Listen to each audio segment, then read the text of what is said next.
हरे कृष्ण। भक्तजनों, माघ के महीने को पुण्य संचित करने का उत्तम समय माना गया है।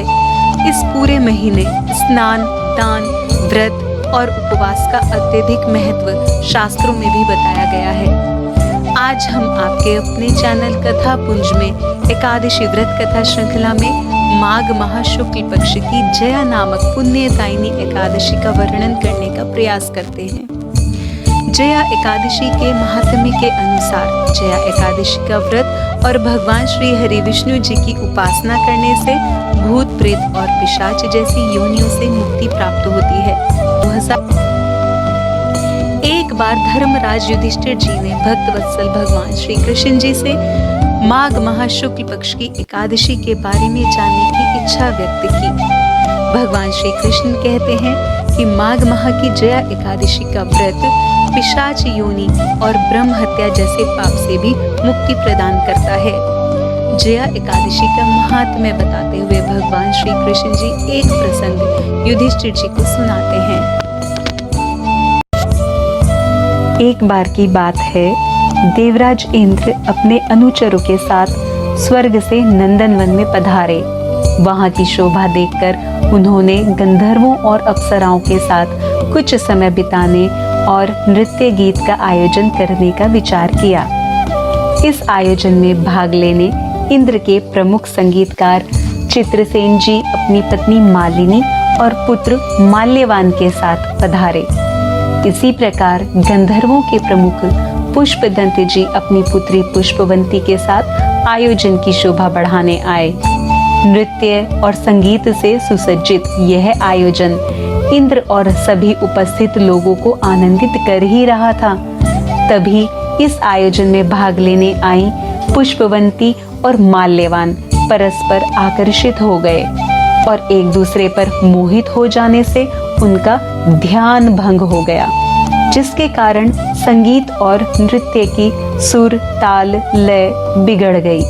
इस स्थिति को देवराज इंद्र ने शीघ्र ही जान लिया और आयोजन में विघ्न पड़ने के कारण देवराज इंद्र कुपित हो गए और दोनों को श्राप दे दिया कि तुम्हें मृत्यु लोक प्राप्त हो और पति पत्नी के रूप में तुम्हें पिशाच योनि के समस्त कष्ट प्राप्त हों।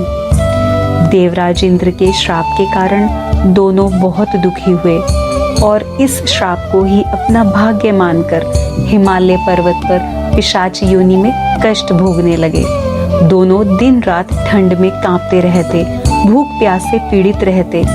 एक दिन पिशाच ने अपनी पत्नी पिशाचिनी से कहा कि हमने कोई पाप कर्म किए होंगे, तभी यह जन्म इतने कष्टों से भरा हुआ है। परंतु हमें अब प्रयत्न पूर्वक पाप कर्मों से छुटकारा पाने का प्रयास करना चाहिए। ऐसा विचार कर वे अपने कष्टों में दिन व्यतीत कर ही रहे थे। तभी भगवान की कृपा से माघ मास में जया नाम की एकादशी तिथि आई। इस दिन उन्होंने किसी भी प्रकार से कंदमूल ग्रहण नहीं किए। रात्रि में बहुत ठंड के कारण निद्रा भी नहीं आई। दिन रात दोनों एक पीपल के वृक्ष के नीचे बैठे रहे। जया एकादशी के दिन उपवास और रात्रि जागरण के पुण्य के फलस्वरूप अगले दिन उनकी पिशाच योनि से मुक्ति हो गई। दोनों ने सुंदर गंधर्व व अप्सरा की देह धारण की और स्वर्ग की ओर प्रस्थान किया। सभी देवगण दोनों पर पुष्प वर्षा कर रहे थे। दोनों ने स्वर्ग लोक पहुंचते ही देवराज इंद्र को प्रणाम किया। देवराज इंद्र उनके सुंदर स्वरूप से बहुत अचंभित हुए और पूछने लगे कि पिशाच योनि से मुक्ति का कारण क्या है? कौन से भारी पुण्य फल से आप दोनों की मुक्ति हुई है, मुझे बताओ। तब दोनों माल्यवान और पुष्पवंती बोले कि भगवान विष्णु जी की कृपा और जया एकादशी के पुण्य के फल स्वरूप हमारी पिशाच देह छूटी है। तब देवराज इंद्र बोले, आपके इस पुण्य के प्रभाव से आप दोनों हमारे लिए भी वंदनीय हो गए हैं। एकादशी व्रत करने वाले और भगवान श्री हरि विष्णु जी के भक्त देवताओं के लिए भी पूजनीय हैं।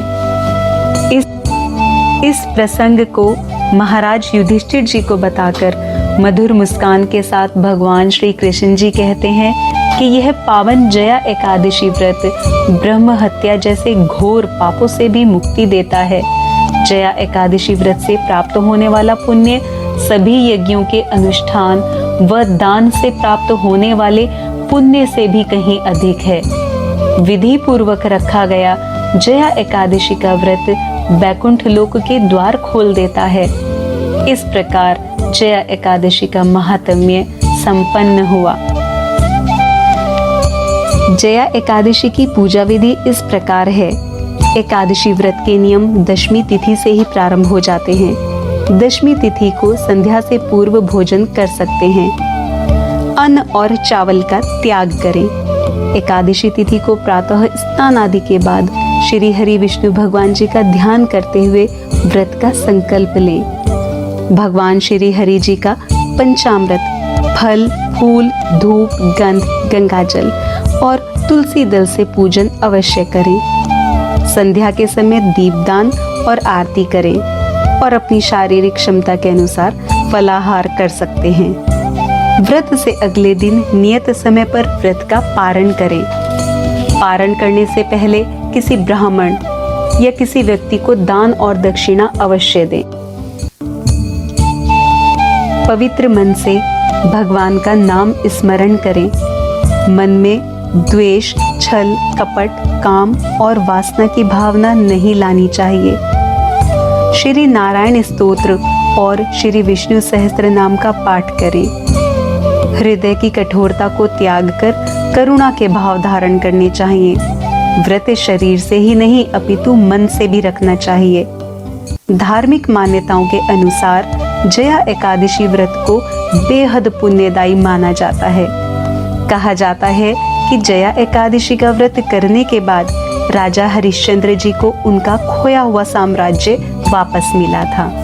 कथा पुंज की ओर से हमारी मंगल कामना है कि भगवान श्री हरि विष्णु जी आपके मनोरथ पूर्ण करें। यदि आपको हमारा यह प्रयास प्रसन्नता और भक्ति का संदेश देता है तो कृपया अपने स्नेही जनों के साथ शेयर करें एवं वीडियो को लाइक करें और चैनल को सब्सक्राइब करना ना भूलें, जिससे आप उनके आध्यात्मिक उत्थान का पुण्य प्राप्त करेंगे। जय श्री कृष्ण।